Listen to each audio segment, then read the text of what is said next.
I know it looks bad. It looks real bad. But I promise you I'm not broke. Well then, what would you like to eat? On the house. I know you're low on cash right now.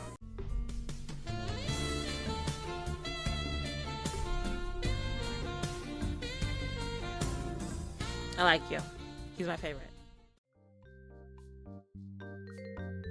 We're back again to play some games in this Sunday, which means a Sunday Seduction, a series on my channel I play random romance game.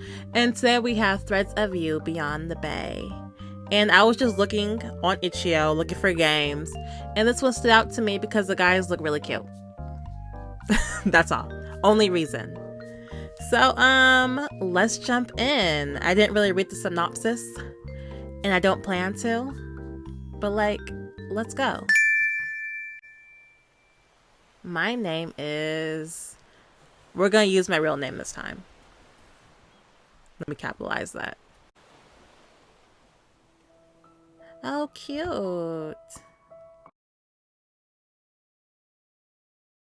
Okay. That's cute, right? That's cute. When y'all give me character creation. I can't help it. I have to make her as cute as possible. Happy Saturday! As you cruise down a desert road, a gentle breeze caresses your face through the open window. The occasional jolt of the car unsettles you. However, you quickly dismiss it from your mind. Let me turn the volume up. My phone? Oh, do not text while driving. I'm setting a bad example, aren't I? Put this away. Put this away. Put your phone away. Jeez. Cute car though. Cute car. You just finished your first year in college. You just finished your second year in college. You just finished your third year in college. We'll say we're done with school. We are done with school. You've been looking forward to this trip. You are grinding through college relentlessly and finally had the chance to go back home to visit family and friends as a surprise over the summer. You look down your GPS. Where's the GPS at? My phone? Following the bright yellow line displayed on your screen. Cause this car don't got no GPS. This wasn't a road you were completely familiar with, nor was it anywhere near the freeway. You got me out here in the middle of nowhere. Though, stupidly, you were persuaded by a video on Wickwalk to reconnect with nature and thought it'd be faster than sitting through traffic jams or turbulence. Okay, Lauren, just keep driving. It's probably nothing. You sigh to yourself and turn your radio up louder, hoping to drown out your anxiety. I knew I should have taken a plane. This is the last time I'm listening to some random person on the internet. Just as you mentally shake your fist at the Wickwalk you watched, your thoughts are abruptly interrupted by the stuttering of your car's engine. Ooh. Before you could fully process what was happening, the car let out its final breath, stopping dead in the middle of nowhere. Uh-oh. You sit in silence for a few minutes before inhaling deeply and stepping out of the car to observe its exterior. Of course that car broke down. Look how old it is. Your eyes squint in annoyance as light smoke expels from the hood of your car. Shoot. Watch your mouth. What am I supposed to do now? Feeling a lump build in your throat, you sit by a nearby rock to recollect yourself. They say, especially at nighttime, if your car breaks down, she's doing the right thing. Move away from your car. Move away from your car. Because they say that when cars are parked to the side, the lights, like drunk drivers, will like go towards the light. If your car breaks down, stand away from your car if you have to get out. Just, yeah, that's what I heard. That's what my mama told me. Okay, no biggie. I'm just lost in the middle of nowhere, with no signal or no sign of life. What we gonna do? Should I call 911? Call my mama? Nope. After what felt like an eternity under the scorching summer sun, the familiar growl of a well-functioning car catches your attention from a distance. Breathing a sigh of relief, you stand up and begin to wave frantically to grab the driver's attention. The car slows down and parks nearby. The engine pauses momentarily as the driver's door swings open. The man emerges from the car, donning a deep green jacket and tousled brown hair. He looks at you with a curious gaze as he takes off his sunglasses, to rest them on the collar of his shirt. Hey, is everything alright? Do you need help? Hello. Yes, I do need some help. If you wouldn't mind. What does it look like? I'm not sure what to do. Thank God you came. What should I say? I'm not really sure what to do. Thank you for stopping by. My car broke down. I'm not really sure what to do from here. He dips his head towards you, taking a peek at your car. He steps forward, examining your car, and sighing lightly at the steam rising up from your vehicle. I know it looks bad. It looks real bad. But I promise you I'm not broke. His hand motions to the broken heap of a car, meeting your eyes for a quick second. I'm afraid that isn't going anywhere anytime soon. Might as well hop in with me and find shelter for the night. You hesitate, as you only just met this man. He looks back at you for a moment before a light chuckle escapes his lips. Don't worry, you can trust me. He reaches into his pocket, taking out a small golden medallion. Oh, Sheriff. Okay, Mr. Sheriff. We got the same interior. The smell of sea salt pours in from the open pane, the cool wind combing through your hair. Your eyes close as you take in your surroundings. I mean, it is a pretty sight. It really is. Enjoying the view? I am. What's your name, Mr. Sheriff? You open your eyes and turn to look at him. You pierce your lips for a moment and shrug. It's alright. I guess it's alright. He lets out a small chuckle. You're a tough critic, aren't you? A little bit. His lips curl into a playful smirk, and you can't help but smile back. Well, I have high standards. I've seen better. I have high standards. Yeah. I have high standards when it comes to views. You sink deeper into your seat, getting yourself comfortable for the rest of the trip. He turns down the volume of the car radio, allowing the soothing sounds of nature to take center stage. So, you married? Is there a missus? A miss? You got a girlfriend? A significant other? A boyfriend? What am I working with right now? It'd probably be nice to get to know your travel buddy for the next God knows how many hours. Might as well break the ice. And who's gonna get my car? I don't got AAA? Who gonna get my car? Jean, by the way. Jean, okay. Nice to meet you, Jean. I'm Lauren. You turn to face him, head tilted in confusion. He takes notice. Sorry, scared me. Don't look at me. He takes notice of your lack of response and turns to look at you. My name, it's Jean. Got it. I'm Lauren. Nice to meet you. Lauren? That's a nice name. He shoots you a gentle smile before adjusting his eyes back to the road. Thank you. Eye on the road. Keep the eye on the road. You turn back to the open window, taking in the view once more. Before you knew it, you were dead asleep. If this was a horror game, it'd be over for you, Lauren. Your eyes struggle to blink open as the sun shyly peeks over the clouds.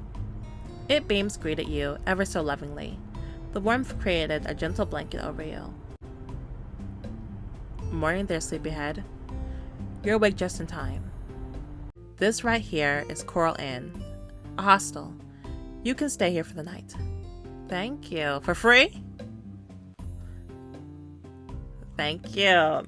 He's a good man. And don't worry about the pay. I've covered tonight for you. It's the least I could do, considering the day you've had. Thank you, Jean. See, she can be so rude. She can be so rude. I'm staying here? Say nothing. Do you do this for all the people you pick up the street? Just say thank you. I gotta be difficult. Thank you. See, that's easy, right? I'd be seriously screwed if you didn't show up. He gives you a warm smile. It's no problem at all. Just got to lend a hand. Oh. Before I forget about your car, there's only one mechanic around here, and his name is Kai. Take my number, and I'll send you his address. Can I do anything on this phone? I can save. That's good. What else can I do? Where's my address at? No. Ah, how many people we got? 1, 2, 3, 4, 5, 6, 7. Golly. A text message. Contacts. Okay. Mom. Dad. What is this?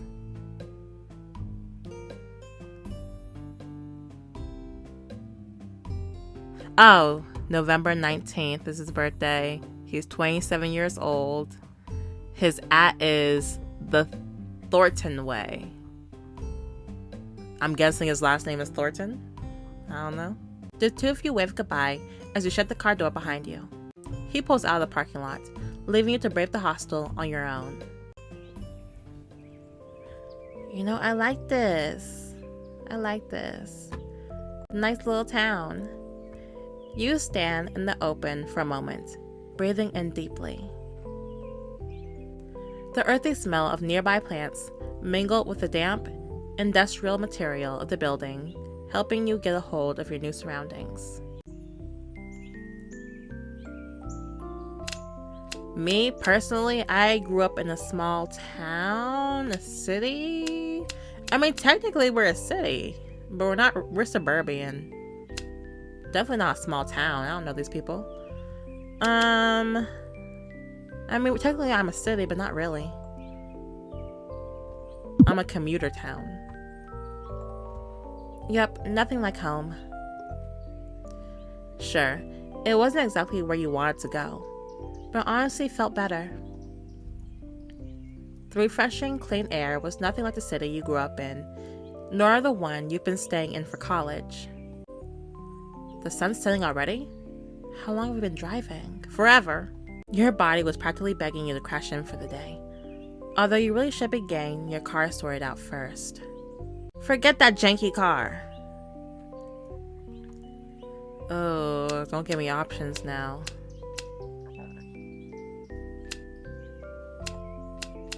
I don't know.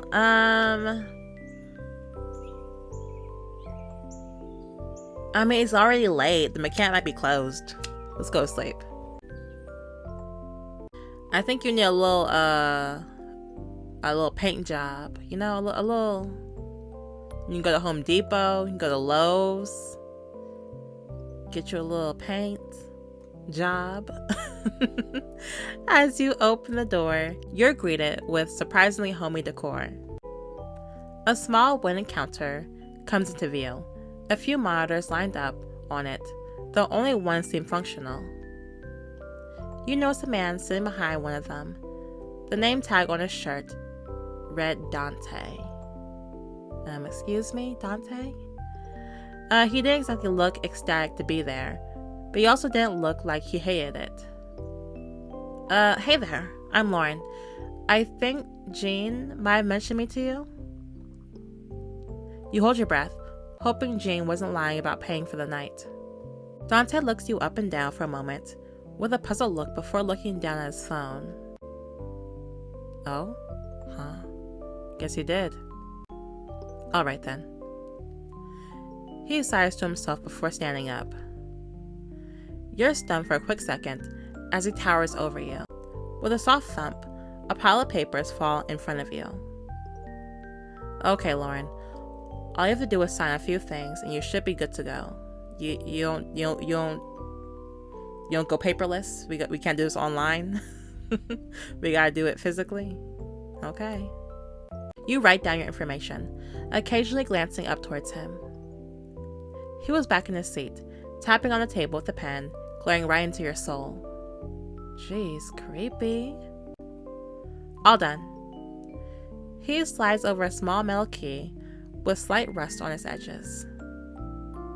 Your room should be number 69. Don't make too much noise and no hot water past 9 p.m. Why not? Why not? Even for small amounts like tea. Okay, good night then. He ignores you and goes back to scrolling on his phone. Well, isn't he just the most hospitable? You walk around the hostel, mentally counting each door and giggling to yourself over the childish number. I know, why'd you give me 69? You eventually end up on the second floor, finding your room right by the stairs. Okay, Jane, let's hope this room isn't that bad. Taking a sharp breath, you insert the key and turn, not expecting much of a view. You know, that's really cute. What's a hostel anyway? What's a hostel? Is it not just a hotel? Not bad, Jane, not bad. I guess it wouldn't hurt to Laurenify the room a little. Dropping your backpack and kicking off your shoes, you begin to set up the room to fit more of your liking. Why? Why would we do this? And why do I have all this stuff with me?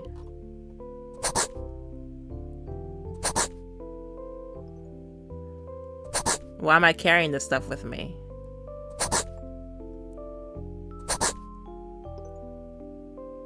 I don't want that. I don't want that. I don't want that there. Clock type.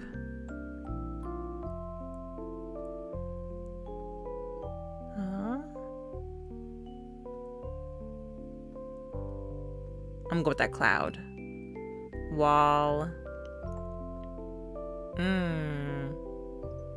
Oh, that's cute.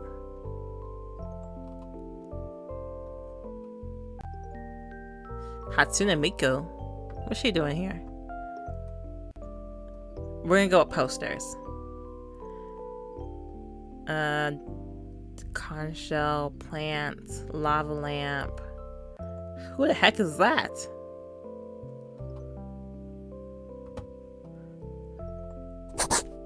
I don't want that there. Yeah. No. Who is that? Lord Farquaad?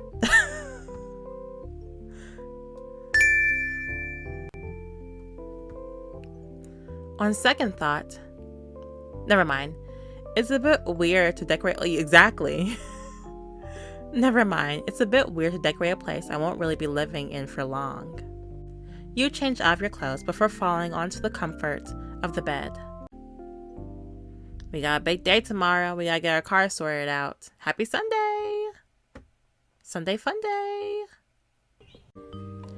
You raise your body slowly and stretch, feeling much better than you did the day prior. Taking a glance at your phone, you remember that you have to give the mechanic a visit to see what he can do for your car. You sit for a moment, trying to remember his name. Kai. Keith? Kyan? Kai, right. You give Kai a visit. Hopping off the bed, you take small steps into the bathroom and get yourself ready for the day ahead. As you step into the lobby, you're met with Dante's grouchy face. He sits behind the front desk with his legs up and a magazine in hand. Good morning, Dante. He gives you a quick glance before placing his attention back to the magazine. He's not feeling me. Good morning, Lauren. Oh, okay, thank you. Did you get a good night's rest? Despite asking, It was more of an automated response for good customer service than genuine curiosity. Huh? Baby Gronk interlinked. Is that the magazine he's reading? You know what? I want to try something. Don't be weird. Yeah, I did actually. Although, it did suck seeing a few rats run around. Then I saw a person on my balcony. Girl, you play too much. No way. Is this guy hearing anything I'm saying? Is Baby Gronk the new... What? I don't know what she's saying. I don't condone this.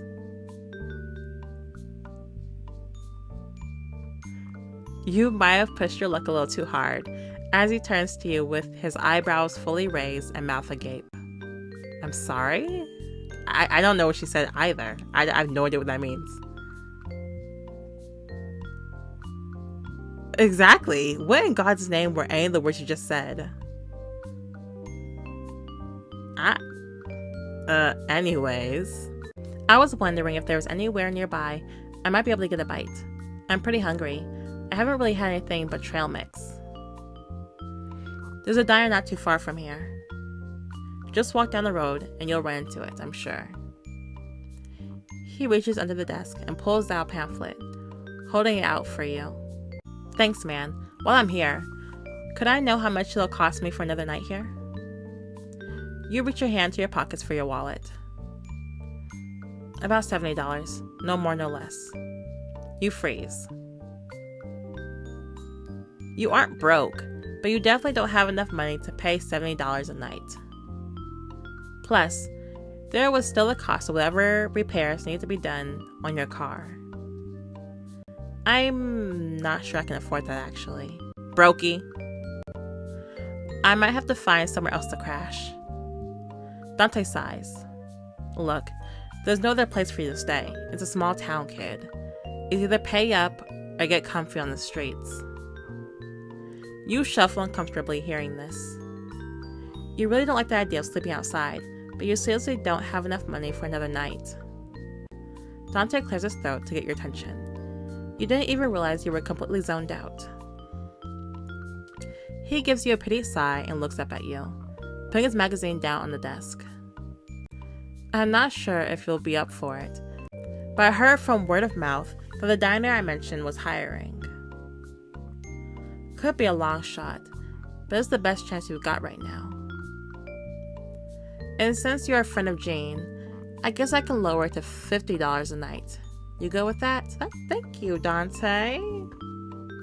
I didn't know my character was broke. You tap your fingers impatiently on the counter. You aren't sure about getting a job in a town you don't even plan on staying long in, especially during a time that was supposed to be a vacation of sorts. Though after weighing your options, working for a while compared to being homeless in an unfamiliar place doesn't seem bad at all. Alright. I'll keep that in mind when I grab a bite. Thanks again. He gives you a cordial nod before leaning back into his chair to continue reading his magazine. Shoot. Before I forget, I should go see Kai. Following the directions on the text from Jean, you make your way to the workshop to meet Kai. The large car-filled building seemed vacant, except for a figure bent over, peering into the hood of a car. Kai? You call out to no response. The hum of the car was overpowering your voice. Kai! Oh wow. You called out a little louder. The figure finally stood up and turned to face you. Well, you must be new here. Yes. Before you could open your mouth to reply, he quickly cuts you off with a broad smile. And trust me, I remember a face as pretty as yours. Whoa. He winks a little and leans back against the car, grabbing a nearby cloth to clean his wrench and hands. To what do I owe the pleasure?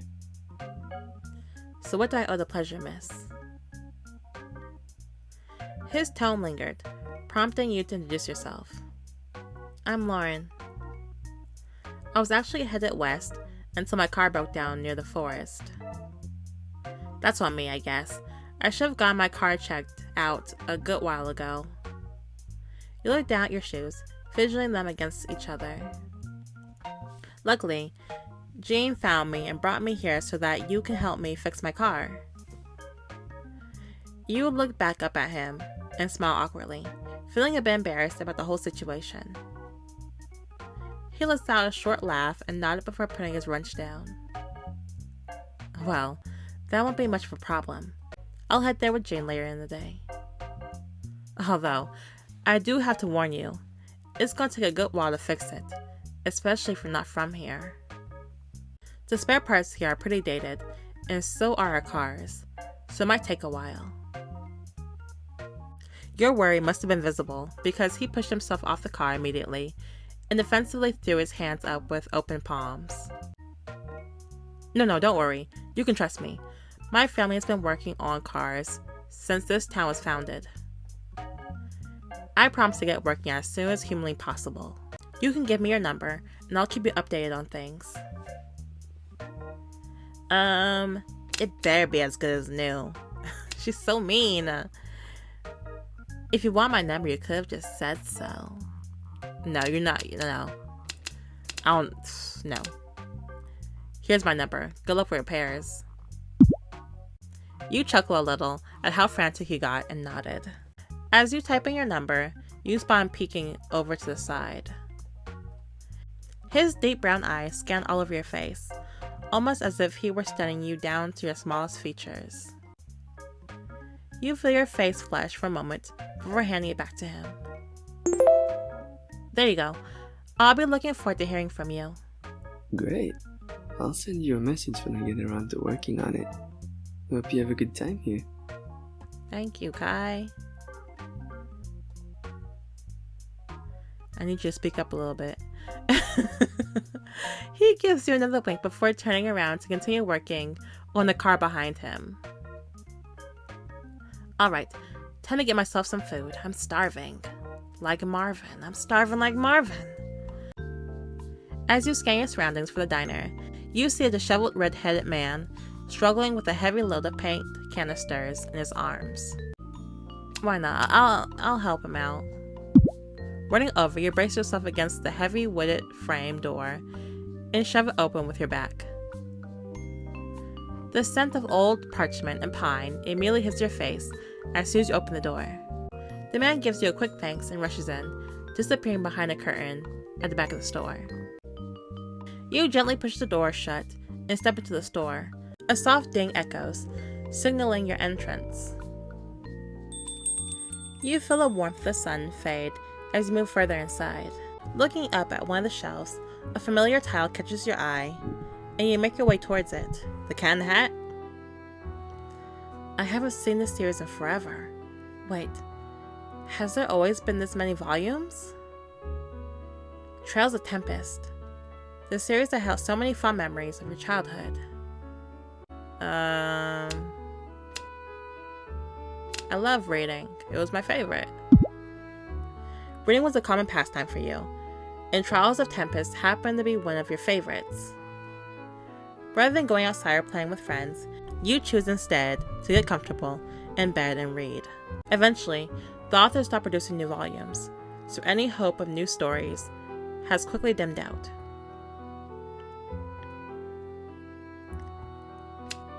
You're quite tall, so grabbing the book was an issue. I'm 5'7".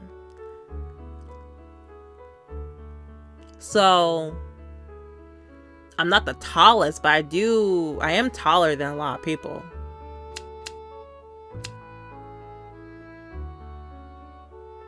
What's average? What's average height?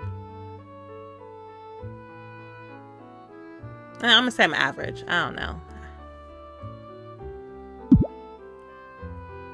You smile to yourself and reach for the book. Your legs wobble a bit as your feet strain against the ground, a small ache going through your arms. Suddenly, a shadow looms over you, and you feel a large hand gently rest on your shoulder.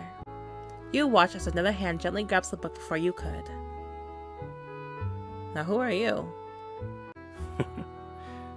Trials of Tempest. I'm surprised anyone else knows about this book. I like it.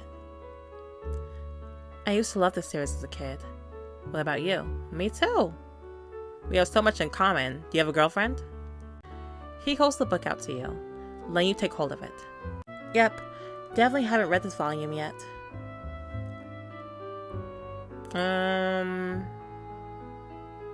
She could be so rude. Me too, but I've never seen this one before.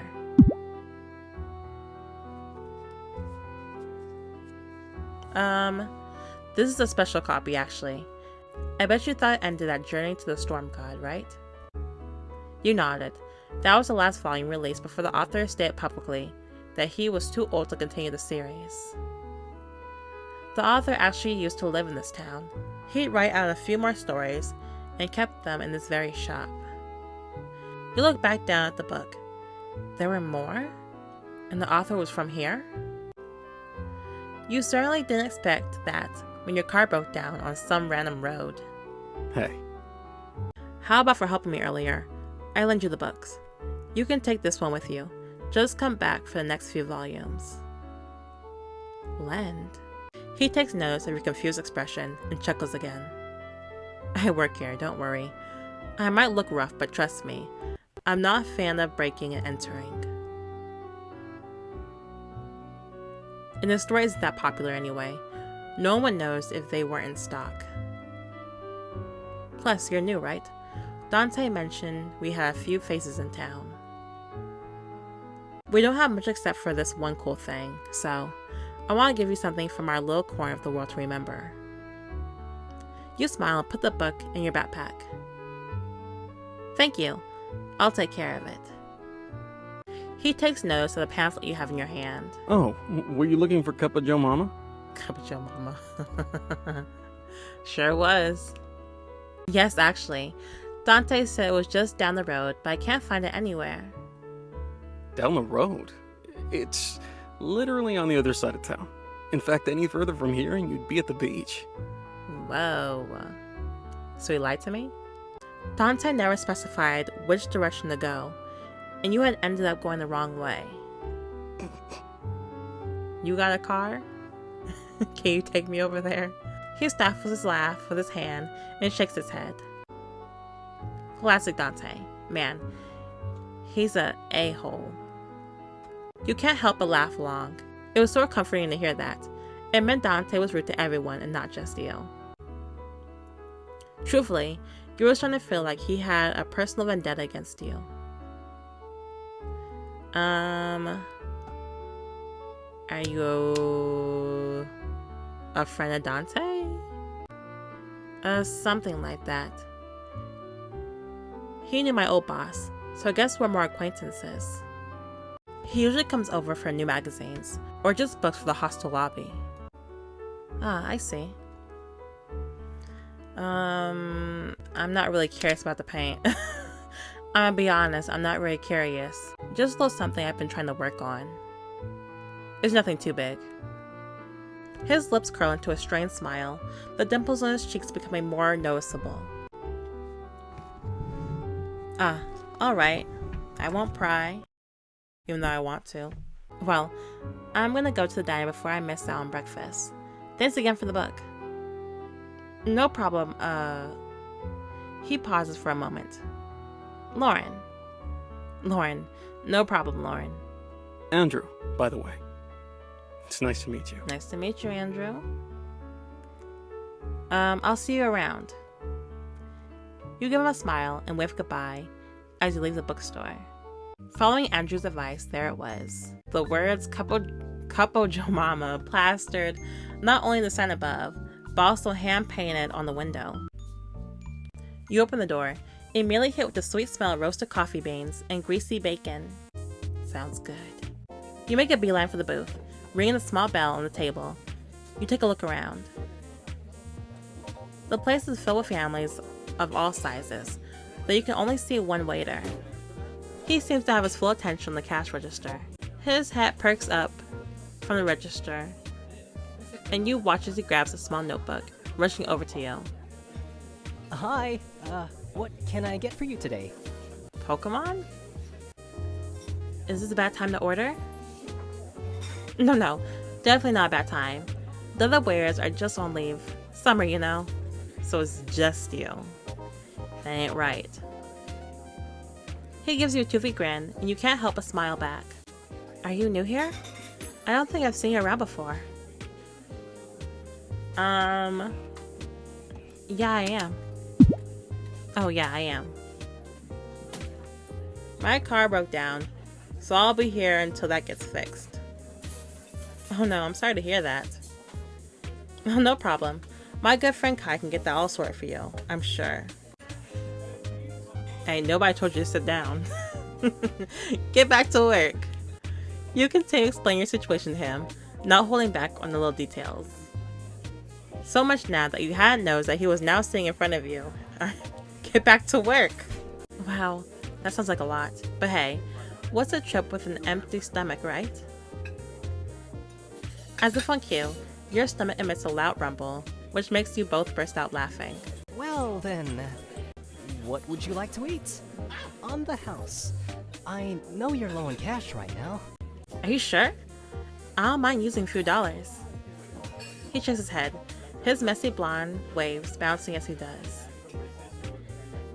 Take it as a welcoming gift. Dang, everybody here is so nice except Dante. But even he is kind of nice because he gave me a discount. You look down at the worn out menu laid before you. Well, if you insist. I'll get, let me choose. Mushroom soup, fruit salad, yummy yummy, beans on top,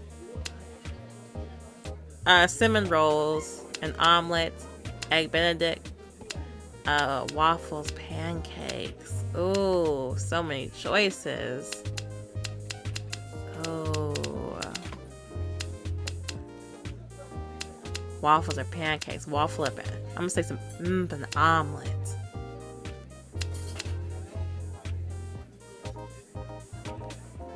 I want an omelet. I want some bacon. You can make crab. Give me some crab. Cheese. You know, I'll take a turkey. That don't sound bad.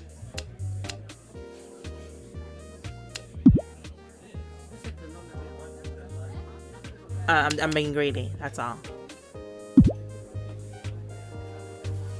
Ooh, give me a pancake. With some, maple syrup. Oh, some fresh berries? Fresh fruit?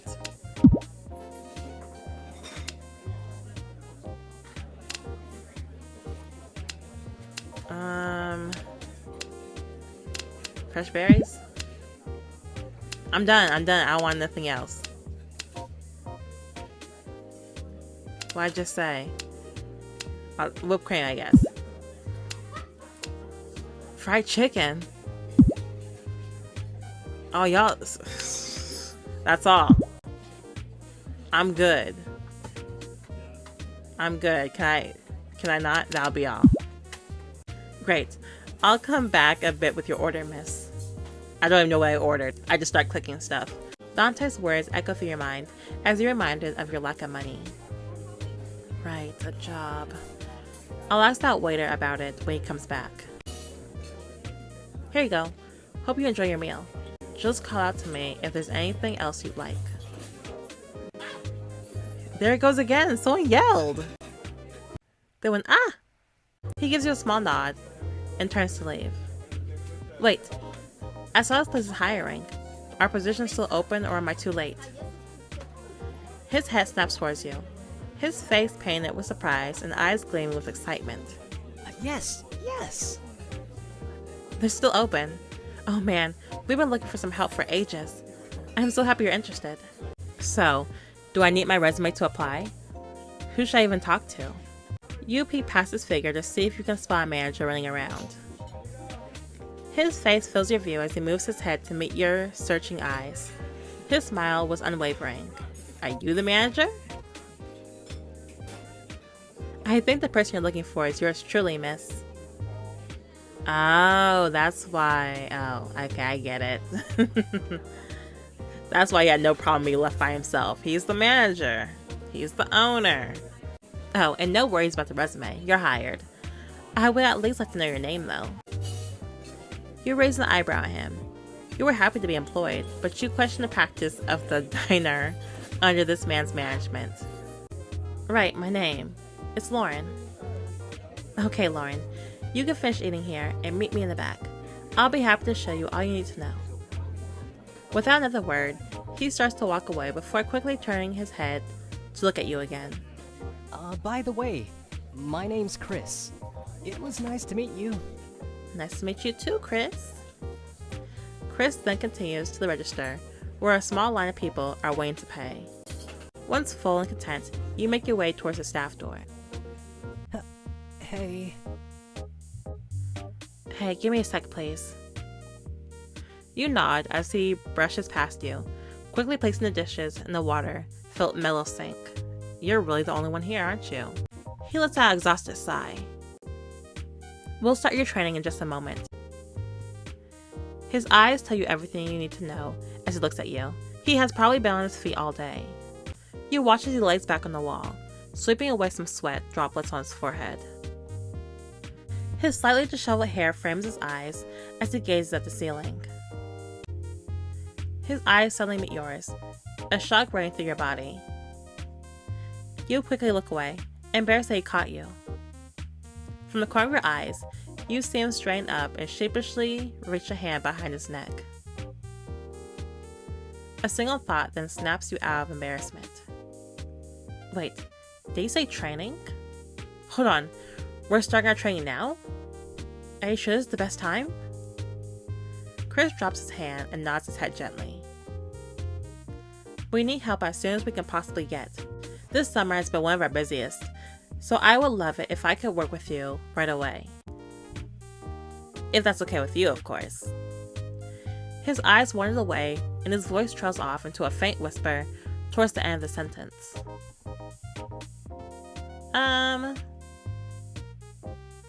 I mean, I do want to explore town, but I can't leave him, you know?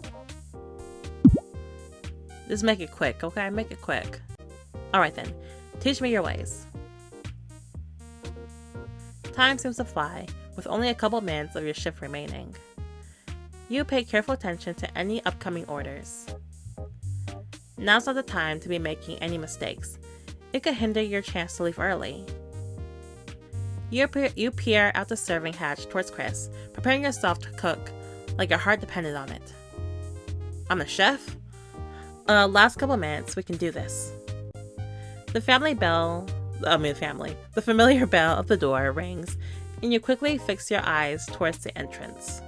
Instead of a small family or elderly person, like you've seen all day, a young man walks in. He looks probably in his early 30s. His sleek, long blonde hair framed his face. His captivating eyes make it almost hard for you to look away. You feel like you've seen him somewhere, but you can't quite put your finger on it. He didn't look the most approachable. He looked around with a slight scowl, seemingly prepared to book it. Your eyes briefly meet, and you can almost swear he gave you a half smile before finding a booth to be seated in. Welcome to Cupo Mama. That's a crazy name. Welcome to Cupo Mama. What can I get for you today? Since you've started working with Chris, you've noticed a pattern with him. At first, he stuck with his usual script of asking someone what they wanted, but if the customer went off script and asked something he wasn't used to hearing, he'd falter. Same. I do the same thing. Can I get the omelette? He ordered the same thing as me. I also ordered an omelet, by the way, sir. We got so much in common. Just the egg whites. And lightly beaten, not whisked. Whisking makes my face bloat. Oh, that's too much though. I didn't ask for all that. I've got a shoot next week. I can't be bloated now, can I? Use pink Himalayan salt if possible. I don't want any preservatives in my system. Oh, and hold any extra spices. I'm a simple man. Just salt, pepper, and a hint of tarragon, and a pinch of cumin will do. What? What is that? Also, don't cook it the American way. Do it French. You gotta go. You gotta go. Sir, you gotta go. Boy, this place is called Cup Joe Mama. Do you really think this is the place for that? I prefer my food authentic. You are authentic, right? Yes. Good. The man pulls out his wallet and pays for his food. Up front? Chris comes back with a small torn page, slowly pushing it over to you. Sorry, Lauren. I didn't get most of that. It's alright, Chris. I'm sure none of the things he mentioned are real anyways. Oh gosh. He's asking for way too much. He giggles and nods. Yeah, okay. Do your best anyway. Will do, boss. Will do. With that, Chris leaves to clean a few empty tables from the customers that just left. How hard could it be? Crack a couple eggs, separate the yolks from the whites, and mix it lightly. You got it, Lauren. You grab a bowl and... Give me a second, my eye itches. This place is called Cup Joe Mama. And he's looking for the most fanciest omelet in the world. Be for real. You grab a bowl and confidently crack the first egg, successfully separating the yolk from the whites with ease. Oh my god, I'm basically Gordon Ramsay. That's why I say. Feeling optimistic, you move on to the second egg. However, this time the yolk breaks and dips into the egg whites. A little yolk won't hurt. He probably won't even notice. He probably will. You start mixing, aiming for a light and fluffy look. Despite your efforts, however, the whites refuse to cooperate. I should just whisk it at this point. You hold onto the whisk with a strong grip and mix vigorously, trying to salvage the situation. Instead of forming soft peaks, they remain stubbornly runny and lackluster. Wow, this is not giving Ghibli. Whatever, let's just cook this thing. She does not care at all. What do you want again? He only mentioned spices, right? Whatever. No, he said Himalayan. Whatever. Regular salt and pepper never hurt anyone. As you attempt to fold it, it tears easily. Girl, throw the whole thing away. He's not gonna be happy. As you plate the omelet and hand it to Chris, you can't help but feel a bit of disappointment and embarrassment. Hopefully it tastes better than it looks. I don't think it's gonna like it.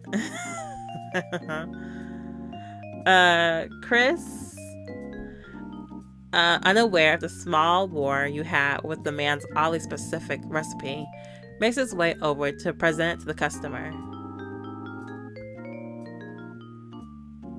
What happened here? You asked for too much, sir. Chris tries to speak, but he cuts him off. No, actually, I know what happened. Your chef is terrible. Just look at this omelet. It's my first day. Did you even try to get my order right? I bet you wrote it down wrong, because there is no way a chef could mess such a simple order up. That was simple? I could sue you for this. Do you even know who I am? I don't. We don't. Shoot, this could get messy.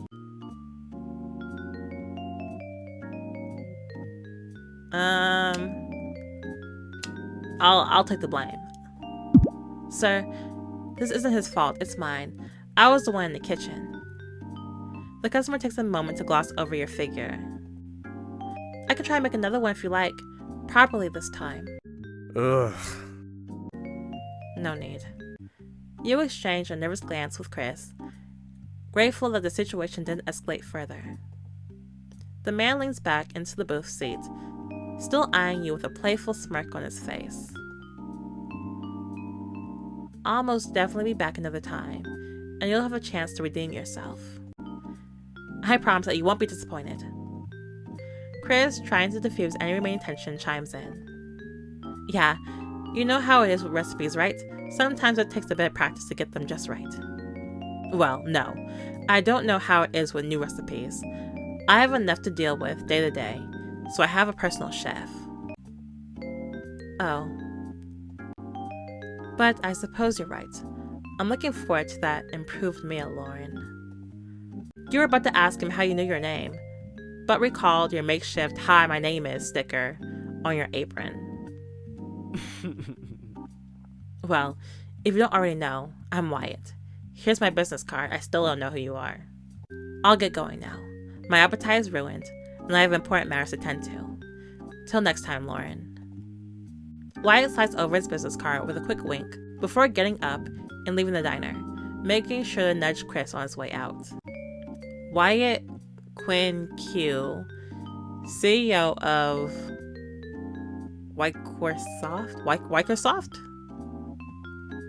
I still know who you are. Now it makes sense. His eyes. Not only is he a genius, but he's extremely popular due to his pretty eyes. They're aight. He is a hit in the model scene. You recall a couple of your friends fangirling over him, actually. Hey, Lauren. Chris's gentle voice takes you out of your thoughts, and you turn to look at him. Are you okay? I'm sorry about all that. We don't usually have customers like him. He looks down to the floor and plays with his sleeves awkwardly. You playfully flex your arm, making him smile a bit. Well, besides that, your first shift is officially over. Here's your pay. How much? How much? How much? He hands you a wad of cash from his pocket, his sad demeanor seemingly disappearing into thin air. Thank you. Are you heading off too as well? Chris gives you a strange chuckle and shakes his head. I wish. I've still got the lunch and dinner services to look after. Golly, you gotta work all day. Has he always been working like this? Is this even legal for someone to be working this much? Not wanting to question more of his, no, it's probably not. But I know that my manager, because she's a manager, she doesn't really have a set. She can stay really long. She can stay for a long time, basically. I know that. Because managers aren't paid. Well, my manager isn't paid by hour. It's just a set salary. And so because of that, they can stay a long time. I think that's how it works. I don't know. I'm just talking. Not wanting to question more of his unhealthy work ethic, you simply nod and go into the locker room to gather your belongings, ready to head off. Hey. Lauren, one sec. Before you go. My number. You should take it so I can talk to you about shifts or anything. Oh, right. You both exchange contact information, and you leave the kitchen, waving goodbye to Chris as you leave. Okay, let me see.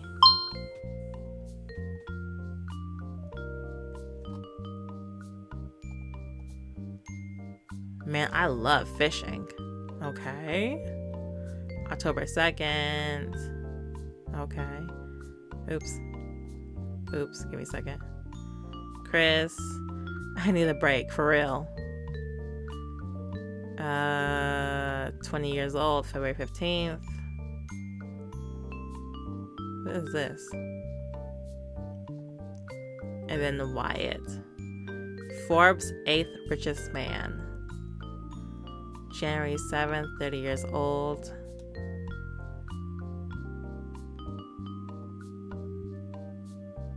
Huh, okay.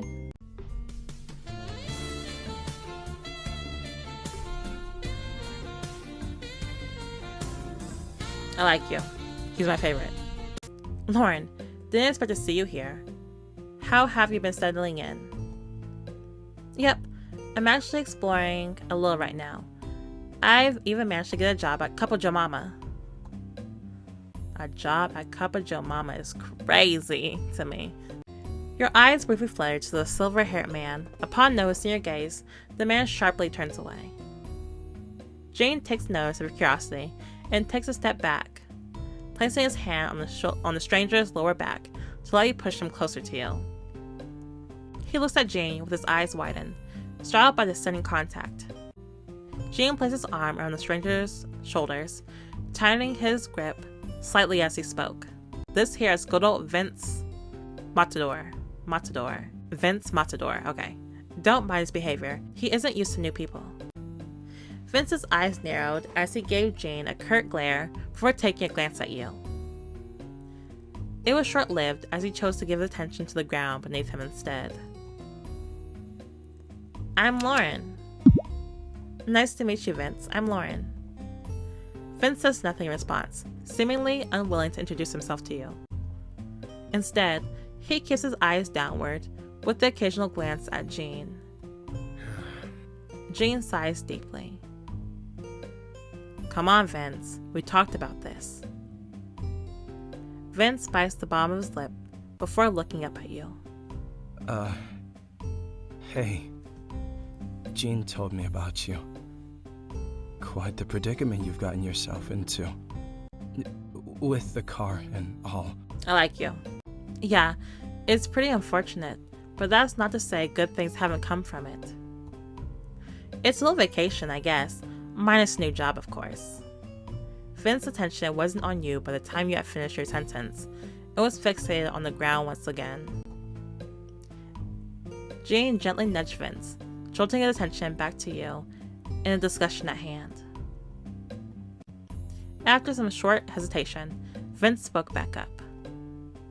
Well, that's the optimistic way to look at it. I'm glad you're not too bummed out about it. Say, why don't you show Lauren around, Vince? It's about time I headed back anyway. I gotta get dinner started. Vince gives Jane a solemn look, his eyes practically begging for him to not leave. Jane, on the other hand, gave Vince a few gentle pats on the arm and a reassuring grin. Alright, I'll leave you two to it then. Sorry. See you around, Lauren. Bye, Jane. You wave a goodbye as he turns back to leave. Vince's face scrunches up as he yells out for Jane. Hold on now. I never said I would. Jean, get back here. Okay, just me and you now, Vince. Vince's shoulders drop in defeat. It's okay. I don't bite. I promise. I guess I could try to show you around. Unless you've already got plans. I like you, Vince. I like you a lot. Just me and you, Vince. I got no plans.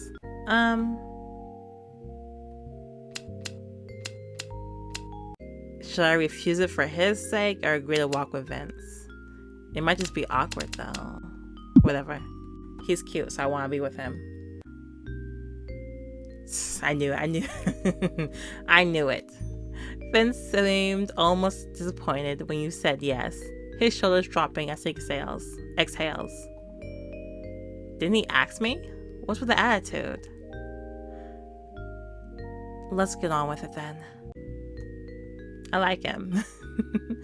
It's hard for you at first to get used to the uncomfortable silence between you and Vince, but you eventually don't mind it.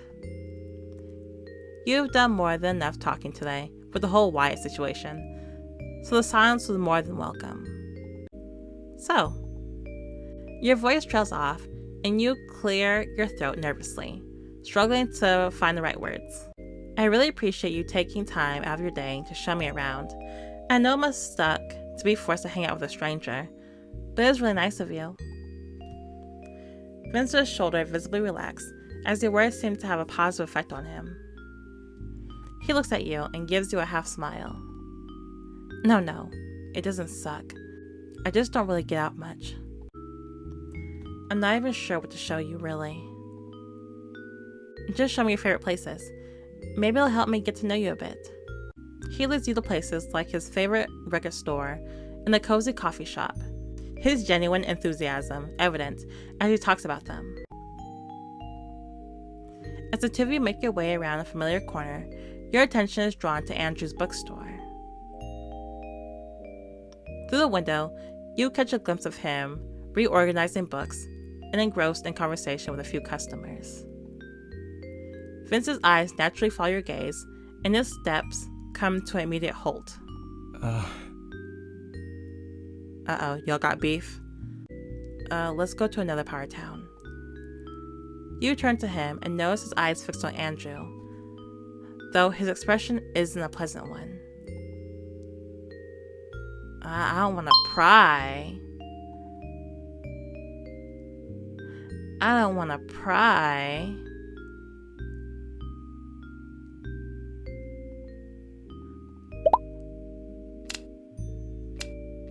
Okay, I'm not gonna pry. Agree and go elsewhere. Acknowledging his apprehension, you offer a reassuring nod. I probably shouldn't be prying. I can always ask about it again when I know him better. Exactly. Sure, let's go somewhere else. Y'all got beef? Y'all know each other? Y'all family? What's the beef? What's the relationship? You motion towards the opposite direction and offer him a gentle smile. His demeanor softens. A flicker of relief crosses his face as a hint of a smile tugs at the corner of his lips. See, we're already feeling each other? Can I get your number? As the both of you turn a corner, you suddenly hear the distant sound of music and applause. Approaching closer to the stage, the crowd's enthusiasm starts to excite you too. Taking a glance at all the performers, it was hard not to be drawn to the guy with bright green hair. You don't see that every day. Guess he really wanted to stand out, huh? You know him too? I mean, this is a small town, you'll probably know everybody. You turn to Vince, who has his arm crossed and brows furrowed. What's wrong? I'm just not a big fan of crowds. Or him. He happened to be one of the lead actors. It was a play. I thought it was a band. Lead actors. His energy and charisma, undeniable. His presence radiating through the crowd, mesmerizing everyone with each spoken word. Him? If by him you mean the walking highlighter, then yes, him. Your attention gets pulled back to the lead performer, though his eyes were already on you. How pretty am I? Because it's like everybody catches I catch everybody's attention. Hey there! You new in town? I am. That's some crazy hair for real. The name's Kevin. Do people in town just know everyone? This is like the millionth time I've been asked this. Yes, actually, I'm Lauren. How could you tell I was new? He snorts sheepishly. I'm a regular performer here. Practically every week. I've seen the same faces countless times, but yours is definitely new. He gives you a playful smirk, his eyes holding a glint of amusement. How pretty am I? Before you could reply, the man's gaze falls on Vince. And his eyebrows raise, as if he just realized he was there. His smirk only strengthened. Oh, the vampire finally came out of his house. Proud of you, Pri. I really thought some sunlight would make you dissolve or something. Vince only musters up an annoyed glare. Satisfied with his tease, the performer returns his attention to you. Anyway, how are you finding Brine Bay? Wait, what?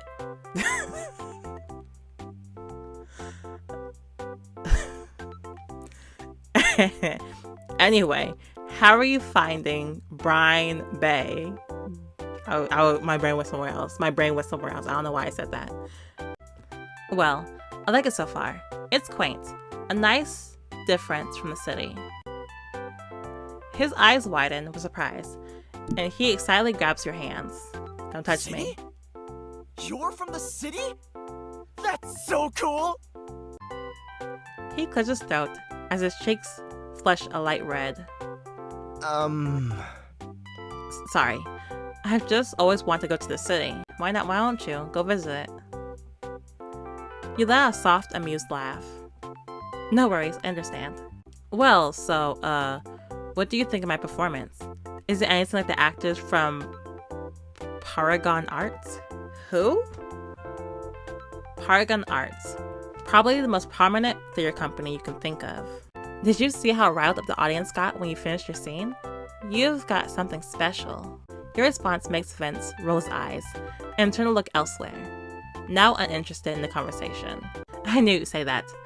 I hear that from the others all the time, but it's refreshing to hear it from someone new. I mean, come on, look at me. I've got to bounce, but... He begins rummaging through his bag, pulling out a small business card that looks similar to Wyatt's. Feel free to reach out if you ever need a friend, or want to catch another show. Sure, thanks. He begins to make his way back to the stage before turning his head to you to raise a hand to wave goodbye.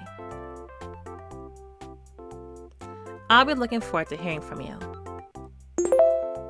I don't know about that one, buddy. While walking home, you glance down at the small makeshift card in your hand. Kevin Zuno. Recalling Wyatt's card, you retrieve it from your pocket and compare the two. Yep, exactly the same. Isn't this kind of plagiarism? Shrugging off the thoughts, you tuck the two cards away. So, what was that all about? What, me and Kevin? Don't worry about it. It's kind of dumb.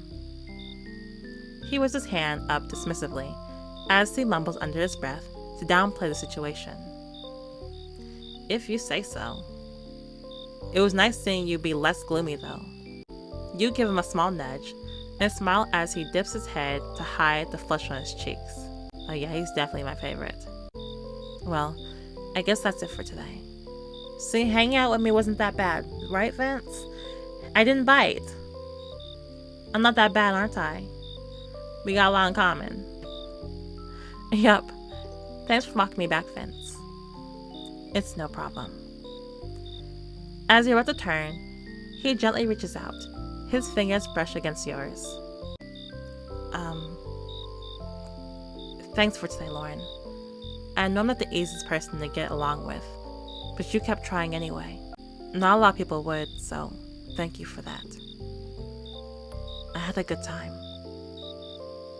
Me too. Why is there always the option not to say anything? Can I go through this whole game not saying nothing? I had a good time. Me too. Me too, Vince. It's been nice to meet you. Would you, You want my phone number? His voice trails off, cracking a little at the end. Would you, maybe, like to have my number? Yes! Unless you think that's stupid, which it kind of is. Why would you want my number? We just met, that's weird. You chuckle at his nervousness and nod. Sure, Vince. His expression relaxes slightly, a hint of relief tugging at the corner of his lips. He takes out his phone and quickly shares his number with you. It's a small gesture, but you can tell it means more to him than he's letting on. Oh, he's my favorite. Well, I'll head off now. Jean would probably start freaking out if I'm not back before nighttime. Y'all live together? Y'all family? Right. Jane didn't mention he was making dinner for them. Good night, Lauren. Good night, Vince. You smile at him as he walks off, glad he was able to come out of his shell by the end of the day.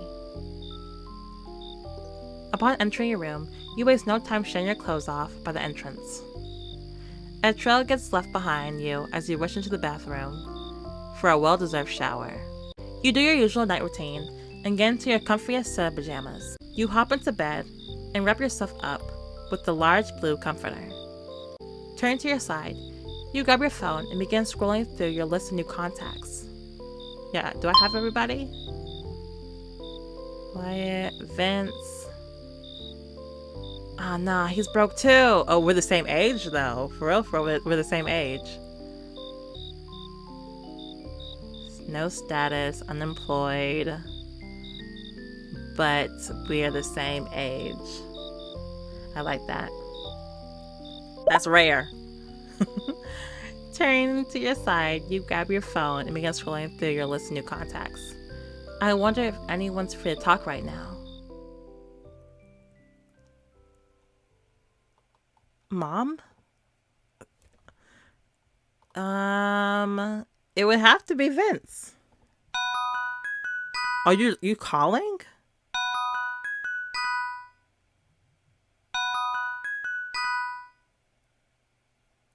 Hello? Who is this? Why would you call?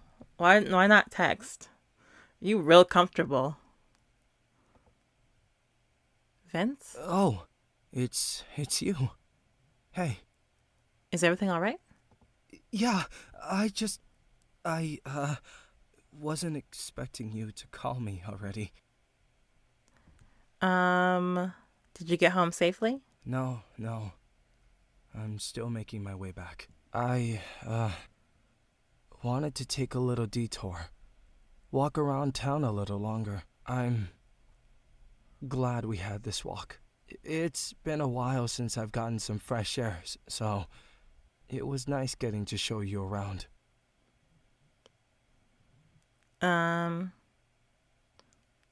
Thanks for taking the time to. I should be the one thanking you. You gotta be gentle with him. I don't know a lot of people, so going out like this was a little out of my comfort zone. But, you know, kinda knew Gene would give me a huge lecture if I didn't. He's just looking out for me, I guess. I think I'll hang up for now. Again, thank you for today. Rest well. You too, Vince. As the two of you exchange your parting words, you press the end call button. I think we're cute together. What y'all think? Well, this wasn't exactly what I thought my holiday would be like, but I'm glad everyone I've met has been nice so far. I'll say. Feeling content, you plug your phone into the charger and gently shut your eyes, ready to doze off to sleep. I wonder how tomorrow will go. Wow, okay. I like that. Yeah, Vince is my favorite. I didn't get this guy's number. This guy is the bookstore. So bookstore, auto shop, restaurant, sheriff, Microsoft CEO, actor, and unemployed. Okay, so before we end this, I want to go over their descriptions on the website. With a strong sense of justice and responsibility, he's grown to become a beloved pillar in Brine Bay. Despite growing up in a dangerous environment, he uses it as a stepping stone to become a positive figure for his community. Okay, good guy. He's a good man. Then we have Kai, the 22-year-old mechanic, beaming with a loud voice and flirtatious personality. He's someone you can easily get close to. However, don't flirt back too hard. If you do, you might break him. We gotta try that. He's 5'8". Andrew. We did not get Andrew's number. What's your deal, Andrew? Oh, you tall. I don't want no deal with you, actually. I don't want no beef. Never mind. Do what you want. Meet Andrew, the 26-year-old bookstore clerk. Too afraid to open up, he chooses to keep to himself and shut everyone else out. That's why he didn't give me his number. Reading happy ending after happy ending. It may be time he find his own. He's 6'2". Okay. Then we have Chris, the 21-year-old waiter.